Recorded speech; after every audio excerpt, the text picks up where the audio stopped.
Filme là. Ouais. Tout se met en ordre aujourd'hui pour que je ne filme pas cette vidéo. Ça fait 1h30 que j'essaie de me battre pour que cette vidéo puisse être tournée. Ah, il paraît qu'il faut se donner les moyens et que ça parce qu'on nous met des embûches qu'il ne faut pas le faire. Alors j'y crois, je me dis je vais réussir à la faire cette vidéo.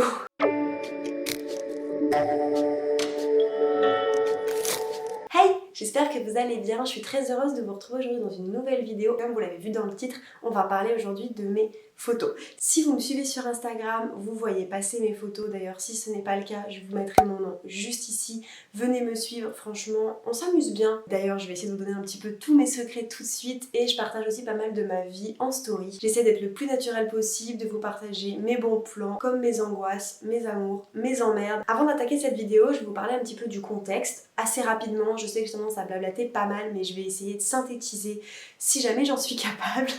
Donc dans cette vidéo, je vais vous parler de 3 choses bien distinctes. On va commencer par mon matériel photo.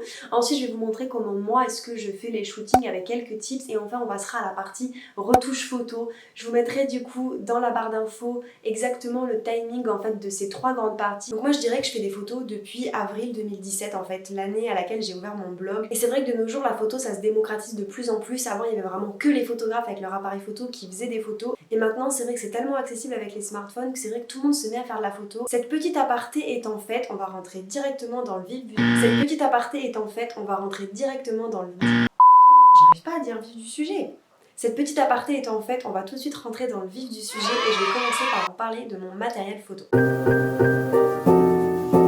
Comme je vous le disais, je ne suis pas une pro, donc j'ai vraiment les choses basiques qui sont utiles pour faire de la photo, c'est-à-dire un trépied. Alors le trépied n'est pas à moi, pour la petite anecdote, il est à mes parents et en fait il était dans un placard et quand j'ai commencé à vouloir faire de la photo, je me suis approprié un petit peu le trépied puisque c'est vrai que si on n'a pas la chance d'avoir quelqu'un qui vous aide à faire des photos, et ben le trépied est indispensable, que forcément ça n'a rien à voir, vous pouvez pas comparer en fait une photo qui sera prise par une personne humaine et un trépied. Moi c'est vrai que pendant longtemps j'ai pas mal exploité ma petite sœur, c'est vrai que voilà c'est utile d'avoir quelqu'un mais si ce n'est pas votre cas, je vous conseille vraiment d'investir dans un trépied. Sur Amazon, vous pouvez en trouver des pas chers, je vous en mettrai quelques-uns dans la barre d'infos, je vous ferai une petite liste. Et pour aller avec le trépied, je voulais absolument vous parler de cette petite chose. Et si j'avais su, j'aurais investi là-dedans bien avant. Alors quand je dis investi, c'est un grand mot puisque ce petit objet que vous voyez juste là m'a coûté 3 €.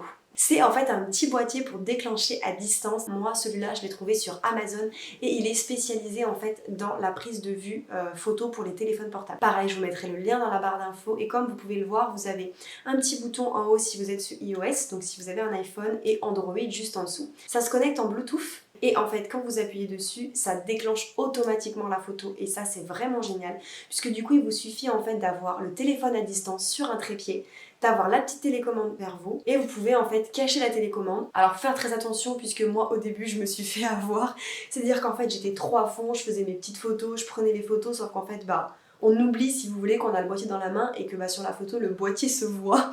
J'ai des photos complètement ridicules, je vous mettrai des exemples si j'en ai mais où en gros on voit le boîtier en fait comme ça. Du coup faut quand même savoir que le boîtier est visible, il n'est pas transparent mais franchement c'est un petit bijou, moi ça me sauve la vie. Je suis en train de me dire que je ne vous ai même pas présenté l'outil essentiel qui est du coup le smartphone. Alors je vais simplement me décaler pour pouvoir vous afficher mon écran juste ici. Premier conseil que je voulais absolument vous donner, c'est de mettre le quadrillage. Et ça c'est super important puisqu'en fait ça vous aide à prendre la photo correctement, bien proportionnée. Ça c'est le genre de choses que vous pouvez tout simplement activer dans vos paramètres. Pour aller dans l'appli photo, vous avez Grid, donc en français ça sera gris tout simplement. Ensuite en termes de conseils, vous avez le retardataire comme je vous le disais si jamais vous n'avez pas de petit boîtier qui peut toujours servir. Ce qui est super bien si vous êtes sur iPhone, je sais pas si c'est le cas sur Android, mais vous avez ce petit bouton, vous avez là Live On et Off. En fait ça vous permet, je suppose que vous le savez, c'est-à-dire qu'en fait ça vous fait une petite vidéo qui dure environ 4 secondes. L'appareil photo va prendre la photo à un certain temps,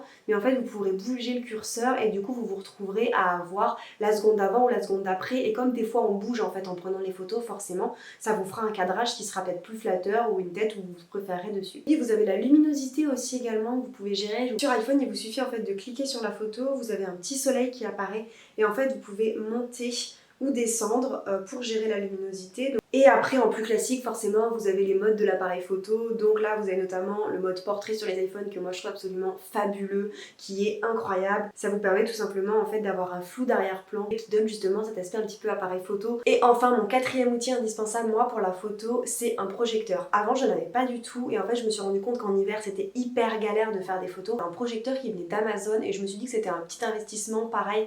C'est pas excessif, je crois que j'avais dû payer ça une trentaine d'euros. Avec le projecteur, vous avez la lumière qui reste neutre, elle ne bouge pas et du coup vous avez une qualité et une luminosité qui est quand même assez incroyable. Les lumières souvent des appartements sont pas blanches et du coup ça rend pas très bien. Alors que là, avec le projecteur, c'est une lumière blanche et vous avez un effet vraiment très pro. Je me suis fait des petites notes et je les regarde pas depuis le début. C'est mon côté hyper organisé et hyper freestyle quand je fais des vidéos, c'est une catastrophe. Ah, le petit thé, ça fait trop du bien en cette période.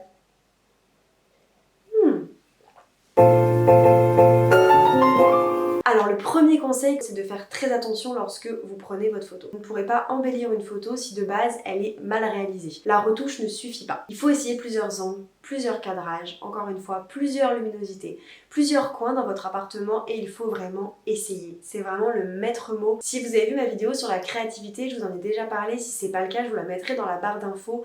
Pour avoir une photo qui est réussie, il faut en faire une centaine. Moi, c'est toujours le cas. Mes shootings, j'ai généralement entre 100 et 400 photos à peu près. J'ai un gros problème, c'est-à-dire que moi, je pense que je suis italienne sur les bords. J'ai des origines portugaises, mais je pense qu'il va y avoir des Italiens très loin parce que je parle avec les mains. Moi, j'ai besoin de... Voilà. Et il faut pas avoir peur en fait de se rater. Sur toutes les photos que vous allez faire, il y en aura forcément qui seront pas belles. Et c'est normal en fait. Vous pouvez pas être photogénique sur toutes vos photos. C'est à vous après de déterminer quelles sont les poses qui sont les plus flatteurs. Je vous parlais tout à l'heure du quadrillage en fait que vous pouvez avoir sur les photos. Ça peut vraiment vous aider. Pour ceux qui connaissent un petit peu la photo, il y a la règle des 2 tiers, 1 tiers. Il faut toujours qu'il y ait 2 tiers de votre photo qui soient similaires. Donc par exemple un arbre qui arrive en fait aux 2 tiers de votre photo. Et par contre que vous ayez en fait 1 tiers de la photo qui soit sur autre chose. Donc par exemple le ciel. C'est ce qui fait que votre photo proportionnellement est jolie à regarder. Petit disclaimer au début, juste un petit peu pour remettre les choses dans leur contexte. Lorsque je vous parle de retouche photo, c'est à prendre avec des pincettes. Alors, pincettes entre guillemets, c'est à... Voilà, regardez, petites pincettes. Je m'explique, aujourd'hui, la société dans laquelle on vit, il y a énormément en fait de complexes qui se créent avec Instagram et moi j'ai pas envie de vous faire une vidéo qui incite en fait à la retouche photo et qui incite au fake. Donc je vais couper court tout de suite à ce genre de choses. Moi je ne retouche pas du tout mes photos au niveau du corps. Les seules retouches que je fais en fait c'est des retouches colorimétriques. Je vous l'ai déjà dit sur Instagram, c'est-à-dire la couleur de mes photos. Je pense que c'est vraiment essentiel, tout simplement puisque on ne peut pas s'accepter, s'apprécier, mettre en avant le self-love et essayer en fait de s'aimer comme on est en retouchant ses photos. Il y a des comptes Instagram où vous savez que c'est du faux. Vous pouvez avoir un compte Instagram avec des photos qui sont merveilleuses, qui sont de l'ordre de la fiction, mais il faut que ça soit précisé. On ne peut pas faire culpabiliser les gens en leur faisant croire que c'est la réalité alors que ce n'est pas le cas. Cet aparté étant fait, on va pouvoir passer à la partie retouche et la partie retouche commence par sélectionner les photos. Donc comme vous pouvez le voir, il y a un sacré paquet de photos. Donc je les regarde une par une et en fait quand la photo me plaît, je mets un petit favori. Comme ça après en fait ça me permet de retourner dans mes favoris et de refaire un second tri. Comme vous pouvez le voir, il y en a énormément de ratés, c'est ce que je vous disais au début. Par exemple celle-là, je ferme les yeux. À la photo où je suis absolument sous mon meilleur jour. Voilà, je vous mets un petit peu des petits backstage, mais ça c'est ce que je vous disais, c'est le genre de choses qu'on ne voit pas forcément sur les réseaux et ça ne veut pas dire que ça n'existe pas. Les gens qui choisissent de poster des photos sur Instagram, vous le faites aussi lorsque vous en postez, vous postez la meilleure en fait, tout simplement, celle où vous êtes le plus en valeur. Ça ne veut pas dire que vous êtes toujours au top, toujours au taquet, c'est une façade dans le sens où tout le monde est humain en fait, donc vous ne pouvez pas être beau sur toutes les photos. Bon après je ne sais pas combien de temps de vidéo, on va enfin pouvoir passer à la retouche. On va commencer par Lightroom puisqu'en fait c'est la plus importante selon moi. Alors Lightroom, pour ceux qui ne connaissent pas, c'est une application en fait qui provient de la suite Adobe, donc avec notamment Photoshop, Illustrator, mais vous l'avez en version gratuite sur vos portables. Il y a pas mal de petites choses que vous pouvez faire dessus et qu'on va voir ensemble. Alors la première chose que je touche lorsque je retouche une photo, c'est la lumière. Les aléas quand tu filmes une vidéo, que ça fait un quart d'heure que tu parles et qu'en fait tu te rends compte que t'as pas enregistré ton écran. Ah du coup ça veut dire que tout ce que je vous montre depuis tout à l'heure en gros vous ne l'avez pas vu. Enfin si vous l'avez vu puisque du coup au montage qu'est-ce que j'ai fait? Je l'ai refait. Oh gosh. Allez, nouvelle prise.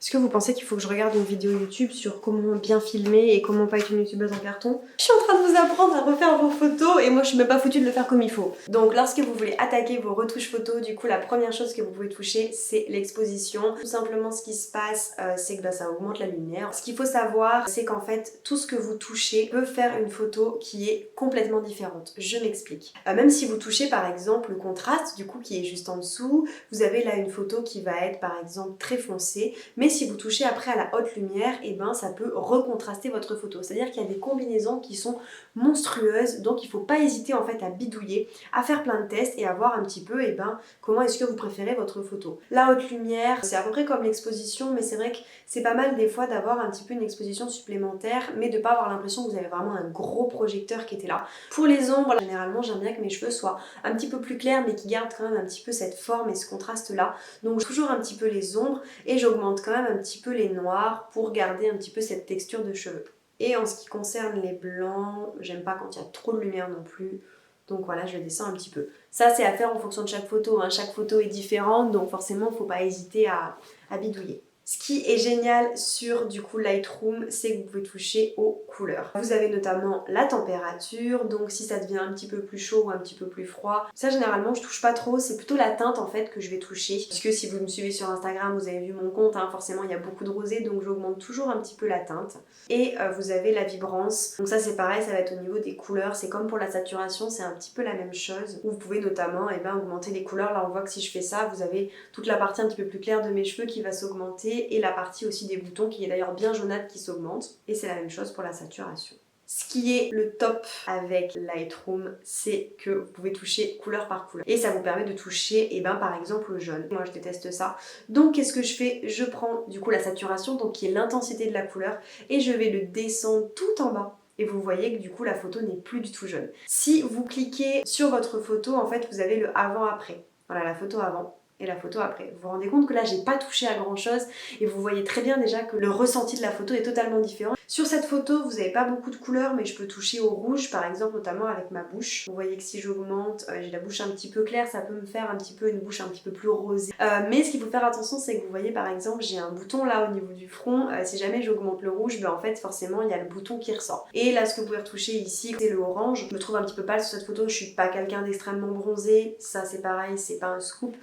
Mais j'aime bien voilà, que ça ressorte quand même, que je sois pas non plus un cadavre. Donc j'augmente toujours un petit peu sans non plus pousser à l'abus puisque bon là c'est un peu trop fake, mais que je sois pas trop pâle non plus, mais que ça reste quand même naturel. Je me souviens que sur cette photo j'ai touché autre chose. Je suis allée en fait dans la partie effet que vous avez juste à droite. Je trouvais qu'il y avait un petit peu trop de texture sur cette photo et donc vous pouvez toucher au niveau du grain en fait. C'est-à-dire si vous voulez une photo qui est vraiment beaucoup de grain, il y a des gens qui adorent ça, moi je suis pas fan, mais après ça c'est au choix. Et je voulais un petit peu que cette photo soit un petit peu plus floue, qu'elle ait un petit peu plus un aspect rêve, un peu ce genre de choses. Donc j'ai diminué un tout petit peu en fait la texture pour avoir quelque chose d'un petit peu plus harmonieux. Mais si vous me suivez sur mon compte Instagram et que vous êtes des fidèles, vous devez le savoir, j'ai posté cette photo en noir et blanc. Et c'est un des grands aspects qui est génial en fait sur Lightroom, c'est que vous avez des presets.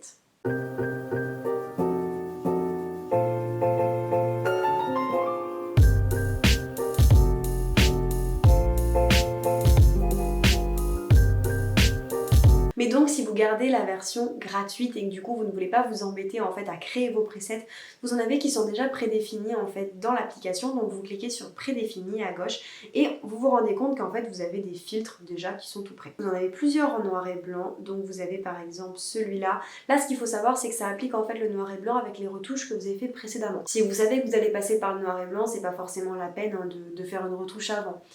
Mais vous pouvez avoir par exemple un contraste comme ça. Si ça ne vous convient pas, vous pouvez très bien mettre le preset noir et blanc et après retoucher à la luminosité. Vous en avez plusieurs, vous avez la partie un petit peu sépia, enfin il y a vraiment plein de choses à faire. Vous voyez que vous avez écrit noir et blanc juste au-dessus, mais vous avez plusieurs catégories, par exemple la catégorie grain, vous avez aussi les presets en couleur, donc par exemple un côté un petit peu plus naturel, un côté un peu plus lumineux, enfin voilà, faut vraiment jauger avec ça. Moi je fais toujours mes retouches par moi-même, mais si vous voulez pas vous embêter, ça peut vraiment vous servir. Je vais vous montrer sur une photo, il y a un petit peu plus de couleurs pour que vous puissiez vous rendre compte. Je vais pas vous refaire un petit peu tout ce que j'ai pu faire au début, mais vous m'avez compris. Là, la photo est tellement pas en couleur que je rajouterai bien un petit peu de saturation, voilà, pour que les couleurs commencent à ressortir un petit peu. Et si vous passez directement aux couleurs, par exemple, moi je me rends compte que du coup le rose n'est pas du tout là, vous pouvez très bien en fait augmenter un petit peu le rose de la maison. Vous voyez, vous avez plusieurs choix. Bah voilà, j'avais déjà un bout de rose qui avait été fait puisque j'ai déjà retouché cette photo. Mais c'est vrai en fait qu'il faut trouver comment est-ce que l'application, elle, repère la couleur d'arrière-plan. Donc là, on se rend compte que il prend ça pour du rouge. Donc vous voyez, si j'augmente, ça va augmenter le rouge en fait derrière. Et on se rend compte que quand je fais ça, ça augmente aussi mon nez. Je vous montrerai après une application qui permet, elle, de gérer l'intensité en fait sur un certain point. Donc par exemple, j'augmente un petit peu ce rose. On voit bien que la maison est beaucoup plus rose que ce qu'elle l'était avant. Vous avez sur le côté à droite le bleu. Donc je vais vous montrer un petit peu comment ça marche. Là, vous voyez, si j'augmente la saturation, vous voyez que le bleu sur le côté a augmenté. Si jamais je passe sur la luminance, on voit que j'ajoute de la lumière au bleu. Donc forcément, il devient blanc. Par contre, si je veux que ça soit très bleu, je vais vers le bas et là c'est très bleu. À vous après de trouver un compromis. Et la teinte en fait, c'est la couleur que vous voulez. Donc si vous allez vers la droite, le ciel sera violet. C'est comme ça qu'on fait les grosses retouches. Mais vous pouvez aussi avoir un bleu qui est turquoise. Donc à vous de voir si vous voulez quelque chose d'assez réaliste ou pas. Moi généralement, bon déjà je mets pas la saturation à fond. Mais voilà, vous pouvez avoir quelque chose comme ça, un petit peu moins grisâtre et qui pour autant fait pas trop fake. Et la couleur que je retouche aussi, c'est le vert. La même chose. Là vous voyez, j'ai déjà un petit peu touché. Vous avez, est-ce que vous voulez un vert très foncé ou pas de vert du tout? Est-ce que vous voulez un vert qui soit clair, un vert qui soit sapin? À vous de voir. Et est-ce que vous voulez que votre vert il soit lumineux ou qu'il soit plutôt très foncé? Et on va passer du coup à la deuxième application que je voulais vous présenter qui est Snapseed. Alors Snapseed, moi je m'en sers pour faire de la retouche localisée. Je vais vous faire le volet. Vous sélectionnez le volet. Là, vous êtes sur luminosité. Si vous augmentez, ça vous augmente la luminosité, mais juste de cette partie-là. Et c'est ça qui est vraiment génial. Vous avez de la saturation, si vous voulez que ça soit un vert plus flashy. Et ensuite, vous avez la structure. Donc, est-ce que c'est flou? Est-ce que c'est net? Est-ce que c'est bien défini? Voilà, ce genre de choses. Moi, ça, généralement, je m'en sers si, par exemple, je veux qu'un t-shirt qui n'est pas vraiment noir. Je vais vous montrer avec la photo que j'avais avant. Voilà, on se rend compte, ça, c'est la photo, en fait, que j'avais d'abord. C'est la vidéo de ma dernière miniature YouTube. On se rend bien compte, en fait, que j'ai déjà fait une retouche sur Lightroom et donc en éclaircissant un petit peu mes cheveux, en fait ça éclaircit un petit peu mon t-shirt.